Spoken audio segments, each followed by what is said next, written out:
I am honored to be joined by Sandra Granger. She's the First Lady of Guyana. How are you? I'm fine, thank you, and enjoying my stay in Santo Domingo. Oh, we're glad. Mhm. I would like to know, what does religious freedom mean to you? Well, it starts with tolerance for other people's belief, and also being educated about what those beliefs might be. So the two things go in tandem. If you're educated about another person's religious beliefs, you can learn to be tolerant about them, because most of the major religions in the world have the same tenets of fraternity, treating others like yourself, and so on. So I think there's a lot of commonality, but especially for the people in the Caribbean, which has a history of slavery and indentureship,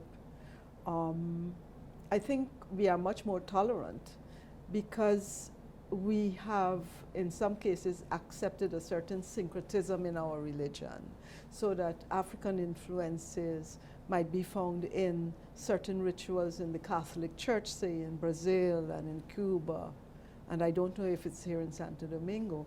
We have our indigenous people's beliefs also playing a role in how we view our world, and that helps us to lean towards sustainable development. So those are things that make up our culture and make the Caribbean a particularly, I think, tolerant place for religious freedom.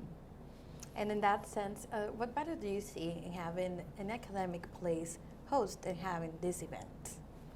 What part do I, an academic? Yeah, an academic place hosting this type of event, having these discussions. But you know, the thing is that if you say Catholica, it is Catholic means universal, and that's the origin of the name. Yeah. So why should it not take place in here? I don't think we have been bombarded with religion since we have been here, but since this is basically an academic discussion to a certain extent, and therefore there should be no threat from it being held here. Our hosts have been very amiable and friendly to us. So I don't have a difficulty with it. I don't know if anyone has. And we have had a speaker from the Islamic group. He spoke, and different Christian denominations speaking. So I don't have a difficulty. At the end of the day, it is a place. And it's the humans inside it who make it, who develop the ambience. And it has been welcoming to all and very friendly.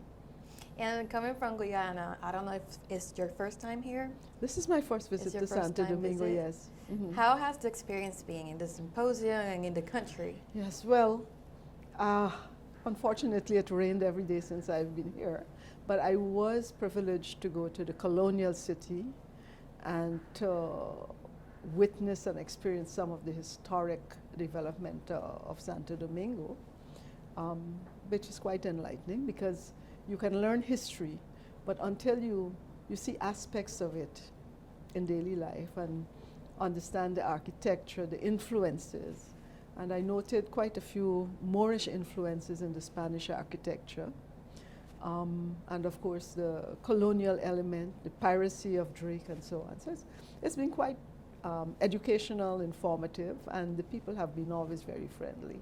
And of course the food is terrific. Awesome. Well, we're glad to have a great experience here. Yes. We hope you have more days to come to be great as well. Unfortunately, I'm leaving early tomorrow morning, so I'll probably have to think of coming back to Santo Domingo another time. And it'll be more than just welcome. Thank you. Thank you very much. Thank you very much. It has been a pleasure.